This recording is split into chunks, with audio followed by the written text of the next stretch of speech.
In this video, we will be study about the muscle attachment, and in my previous 3 video, which is about the osteology of the humerus. This is part 4.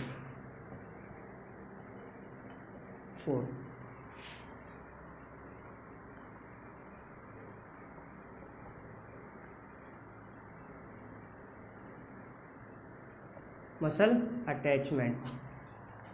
For the muscular attachment, I will draw a diagram of the humerus.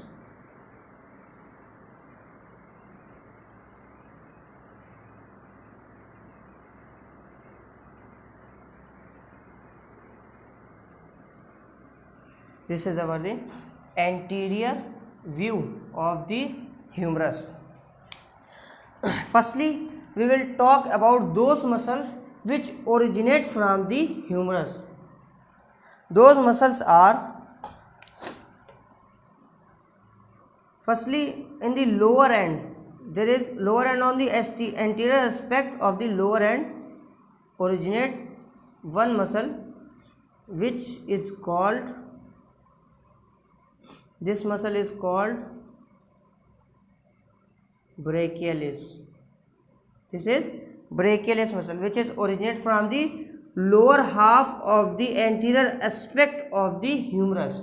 This is brachialis muscle. And now on the lateral, this is our lateral supracondylar ridge, this is medial supracondylar ridge, this is epicondyle, lateral epicondyle, this is medial epicondyle.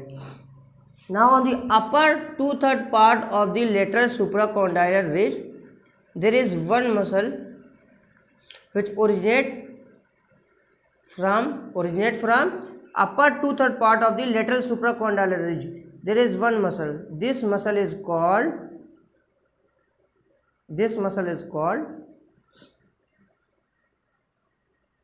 brachioradialis.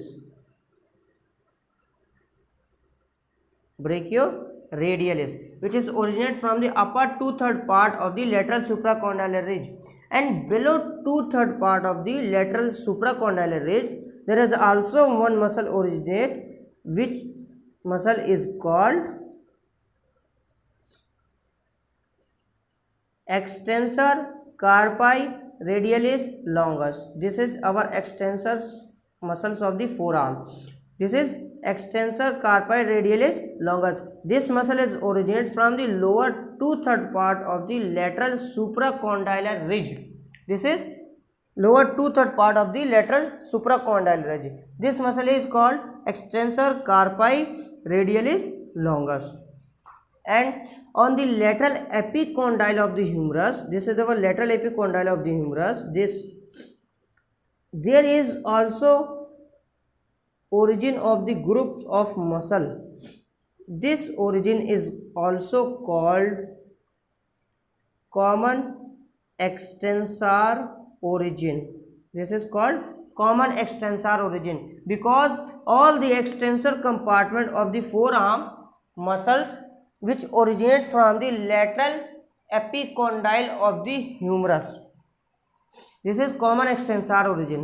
And now on the medial side, on the medial supracondylar ridge, there is also one muscle which originates from the medial supracondylar ridge. This muscle is called pronator teres. This is originate from the medial supracondylar ridge of the humerus. This muscle is called pronator teres. And now on the medial epicondyle of the humerus, this is also the common extensor origin. This is called common flexor origin. All the flexor compartment of the forearm, which superficial compartment of the forearm which originate from the medial epicondyle of the humerus. This is our medial epicondyle of the humerus, and this is called common flexor origin. And now on the posterior side of the humerus, I will draw a diagram.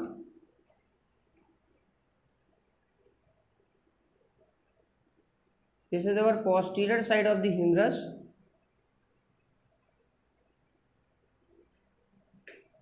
This is posterior side of the humerus. There is our radial groove. This is radial groove. It is also called a spiral groove. Spiral groove. Above the spiral groove there is a slip like head of muscle. This muscle is called lateral head of tricep. This is lateral head of the tricep, and below this groove there is one muscle which is called, this is below the groove there is one muscle, which muscle is called medial head of triceps. Triceps has three head. One is long head, second is lateral head, and third is medial head. Long head is originate from the infraglenoid tubercle of the humerus, of the scapula, which is on the scapula. This is lateral head. Lateral head is originate from the above the groove, and medial head is originate from the below the groove, posterior surface of the humerus. And now one muscle which is screwing muscle, which is originate from the posterior aspect of the lateral epicondyle of humerus. This muscle is called anconeus. This is screwing muscle. This muscle is also called screwing muscle. Now these muscles which originate from the humerus, and now we will talk about those muscles which insert on the humerus. Those muscles are, firstly draw a greater tubercle. This is lip of greater tubercle. This is lesser tubercle, lip of the lesser tubercle. Now we will talk about those muscles which insert on the humerus. Those muscles are, first muscle which is insert on the lesser tubercle. This muscle is called subscapularis. This muscle is called subscapularis. And now on the medial lip of the bicipital groove, this is medial lip, this is lateral lip. Medial lip of the bicipital groove, there is one muscle. Which muscle is called? There is one muscle which is called teres major muscle. There is one muscle which is teres major. And on the lateral lip, this is our lateral lip. On the lateral lip, there is also one muscle which is called pectoralis major. Pectoralis major muscle. Pectoralis major is inserted on the lateral lip of the bicipital groove, and teres major is inserted on the medial lip of the bicipital groove. And in between two lip, there is one muscle also on the floor of the bicipital groove. This muscle is called latissimus dorsi. This muscle is called latissimus dorsi. What is means of latissimus? Lattice word which is originate from the lata. Lata means wide. This muscle is wide muscle. This is, and dorsi means on the posterior aspect. This muscle is the on the back.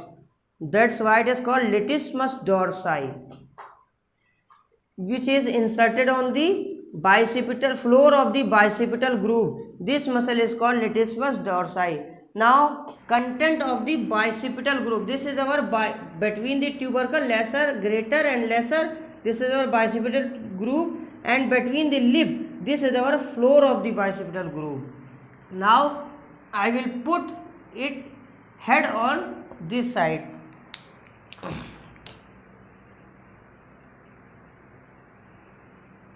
This is our head of the humerus, and this is our greater tubercle. This is lesser tubercle. Now in between two tubercles, there is this space is called bicipital groove. Why it is called bicipital groove? Because long head of the biceps brachii which is passes through this groove. That's why it is called bicipital groove. Long head of the biceps, there is scapula. This is scapula. This is our supraglenoid tubercle. This is infraglenoid tubercle. Long head of the biceps brachii which originate from the supraglenoid tubercle and move forward and passes through the intertubercular sulcus. This is our intertubercular sulcus. Passes through this intertubercular sulcus. That's why it is called bicipital groove. And along this, it covers the sheath. It covers the synovial sheath. Long head of the biceps in the groove, which is covered the synovial sheath, which is covered with the synovial sheath. Along the synovial sheath or biceps tendon, there is one artery which is ascending branch of anterior circumflex humeral artery. This artery is ascending branch of anterior circumflex humeral artery. This is ascending branch of anterior circumflex humeral artery. This artery is passing through this groove. Now content of the groove is biceps, tendon of biceps long head and synovial sheath with one artery which is ascending branch of anterior circumflex humeral artery. This is ascending branch of anterior circumflex humeral artery. These are the content of the bicipital groove. Now we will talk about the posterior aspect of the humerum of the greater tubercle, which is clearly shown on the posterior aspect. This is our superior depression of the greater tubercle, this is middle, and this is lower depression of the greater tubercle. On the superior depression, there is one muscle which is called supraspinatus, and middle depression which is inserted on one muscle which is also called infraspinatus, and on the lower depression insert one muscle which is called teres minor. Now these all are blue sketch. Those muscle which is on the blue sketch, these are inserted on the humerus, and those muscles which are on the red sketch, those muscles are originate from the humerus. Now these are all about the humerus muscle attachment part 4. Thank you.